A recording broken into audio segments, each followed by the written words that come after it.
Have you ever played a game, searched every corner, read every log you could find, and still walked away completely confused about the story? That's what Chronos Before the Ashes was like for me. I'll try to explain the game with 3 simple categories. Let's start with the story. You play as an 18-year-old warrior whose tenacity has impressed the elders, and so all hope falls on you to go through a portal and slay a dragon. The catch is that this portal only opens once a year, meaning if you die, you get ejected and will be 1 year older for your next run. What? Man, but this game is really tough. I've died a few times and I haven't even seen the first boss. Luckily, every 10 years, starting at age 20, you get to pick one of 3 buffs to complement your playstyle. Oh, and in your youth, it's easier to level up things like strength, agility, and vitality, but expensive to upgrade your arcane stat. This apparently gets reversed if you get old enough though. Now, once in a while, you'll find computers, books, and notes that you can read to help make sense of this strange world where modern technology intermingles with ancient magic and fantasy elements. Despite reading all the text I could find, I was still very confused about what was going on, and the ending left me with so many more questions.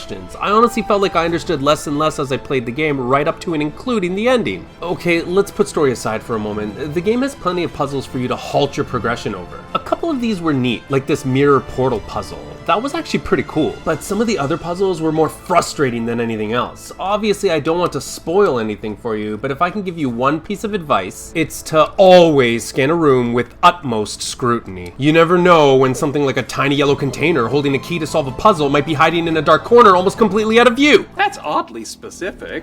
Oh, and many puzzles follow the classic Resident Evil pattern of requiring you to select an item from your backpack to see if it's the right one. Sometimes you can even combine items, which is mostly intuitive, but other times you have to disassemble items, and I had no idea this was even possible until the puzzle required me to do it. And for some reason, when you replay previous sections, some items, including puzzle items, get repopulated, and I ended up picking up too many of these, which needlessly cluttered my inventory. Finally, combat was the real reason I kept going with this game. You can't really just mash attacks, since many enemies will either block or simply decimate you through your puny attempts. You'll need to be careful with how you engage most foes. You have 3 options to avoid getting hit. A simple block, which uses up this bar and leaves you vulnerable if you turtle for too long. A parry or shield bash. Do this just before getting hit and you can stun the enemy, opening up an avenue for attack. And finally a dodge, which seems to give you a brief window of invulnerability. Be sure to look out for these dropped dragon shards. They can be used to upgrade the various unique weapons you'll find on your journey, and you'll probably need it. Oh, and over time you'll unlock some special magic abilities, which can buff your attack, defense, or grant you lifesteal. If you love careful progression, difficult puzzles, and mastering combat which makes you feel really